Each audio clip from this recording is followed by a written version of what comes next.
नमस्कार, मैं डॉक्टर कंचन सिंह भारत होम्योपैथी में आप सभी का स्वागत करती हूँ। आज के इस वीडियो में मैं आप सभी से बात करने वाली हूँ किडनी प्रॉब्लम के बारे में और किडनी को डैमेज होने से हम कैसे बचा सकते हैं। तो चलिए वीडियो को स्टार्ट करते हैं। आप सभी जानते हैं कि खान पान और बिगड़ी लाइफस्टाइल की वजह से किडनी पेशेंट काफ़ी बढ़ते चले जा रहे हैं। तो ऐसे में हमें अपने कुछ आदतों को सुधारना चाहिए जिससे किडनी डैमेज होने से हम बचा सकें। तो चलिए सबसे पहले हम जानते हैं कि हम कौन सी आदत को सुधार कर अपने किडनी को डैमेज होने से बचा सकते हैं। स्मोकिंग ना करें। अगर आप स्मोकिंग करते हैं तो आपकी किडनी खराब हो सकती है। इसके साथ ही साथ अगर आप अल्कोहल का भी सेवन करते हैं तो भी आपकी किडनी डैमेज हो सकती है। आप इन दो बातों का ज़रूर ध्यान रखिए। पहला, स्मोकिंग ना करें, दूसरा अल्कोहल कंज्यूम ना करें। अगर हम नेक्स्ट बात पे फोकस करें तो वो है आलस। जी हाँ, आलस का मतलब ये है कि जो आपकी लैक ऑफ फिजिकल एक्टिविटी है। अब लैक ऑफ फिजिकल एक्टिविटी क्या क्या हो सकती है, जैसे कि वॉक ना करना, योगा ना करना, एक्सरसाइज ना करना।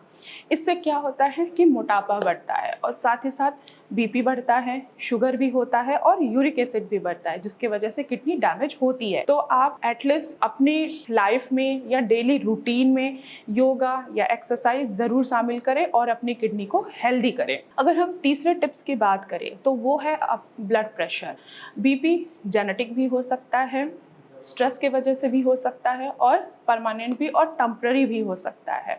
अब आपको ध्यान रखना है कि बीपी अगर आपका 140/90 के करीब है तो आपको प्रॉपर मेडिकेशन लेना है।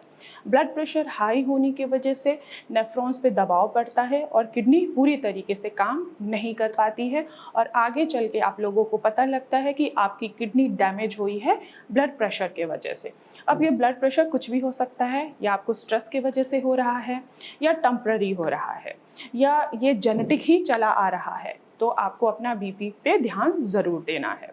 अगर हम नेक्स्ट टिप्स की बात करें वो है डायबिटीज़। जी हाँ, शुगर। इंडिया में डायबिटीज़ के पेशेंट बहुत ज़्यादा हैं। इस बात का आपको खासकर ध्यान रखना है कि अगर आप डायबिटीज़ के पेशेंट हैं तो आपको अपने डायबिटीज़ को मेंटेन करना है। अगर आपको आपके यूरिन में ये दिख रहा है कि झाग आ रहा है तो सबसे पहले आपको क्या कराना है, यूरिन टेस्ट कराना है, जिससे आपको पता चल जाएगा कि आपकी किडनी के ऊपर कितना इफेक्ट पड़ा है। डायबिटिक पेशेंट में सबसे पहले जो सिम्टम्स आता है वो आता है यूरिन में झाग दिखना, यानी कि प्रोटीन का लॉस होना। तो आपको अपने डायबिटीज़ को मेंटेन करना है। आप अपने डायबिटीज़ को मेंटेन करके किडनी डैमेज से बच सकते हैं। इसके अलावा जो किडनी की डिजीजेज होती हैं, जैसे कि किडनी स्टोन हो गया, या सिस्टाइटिस हो गया, या पीकेडी हो गया, या आईजे नेफ्रोपैथी हो गई, या किसी की एक ही किडनी है, या किसी की किडनी छोटी हो गई है, तो उनको रूटीन चेकअप कराते रहना है। अपनी किडनी का प्रॉपर ध्यान रखना है। अगर आप ध्यान नहीं रखते हैं तो भी आपकी किडनी डैमेज होगी ही होगी। अगर आप ध्यान रखते हैं, अगर आप इस चीज़ों को अवॉइड नहीं करते हैं तो आप अपनी किडनी को डैमेज होने से बचा सकते हैं। काफ़ी लोगों का सवाल होता है कि मैडम हमें तो सिर्फ स्टोन था तो हमारी किडनी ख़राब कैसे हो गई। स्टोन के वजह से भी किडनियाँ ख़राब होती हैं, क्यों? स्टोन का साइज़ धीरे धीरे क्या होता है, बढ़ता चला जाता है अगर आप ट्रीटमेंट नहीं लेते हैं। क्या कर रहा है वो, ऑब्स्ट्रक्शन पैदा कर रहा है और किडनी फिल्टर नहीं कर पा रही है। आपका जो यूरिन है वो प्रॉपर तरीके से बाहर नहीं निकल पा रहा है।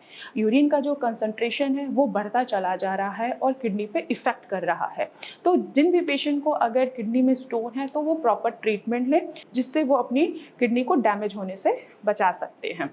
अगला और लास्ट जो मैं आपको टिप्स देने वाली हूँ वो है आपकी डाइट। आप अपनी डाइट ऐसी रखिए, ना ही ज़्यादा उसमें प्रोटीन हो, ना ही ज़्यादा उसमें मिनरल्स हो और ना ही ज़्यादा सॉल्ट इंटेक करें। आप प्रॉपर बैलेंस डाइट लें, जिससे आप अपनी किडनी को डैमेज होने से बचा सकते हैं। तो मैं आशा करती हूँ कि इन छोटे छोटे टिप्स को आप अपना के अपनी किडनी को डैमेज होने से बचा सकते हैं। तो आज की वीडियो में बस इतना ही। फिर मैं मिलूँगी नेक्स्ट वीडियो में। तब तक के लिए धन्यवाद।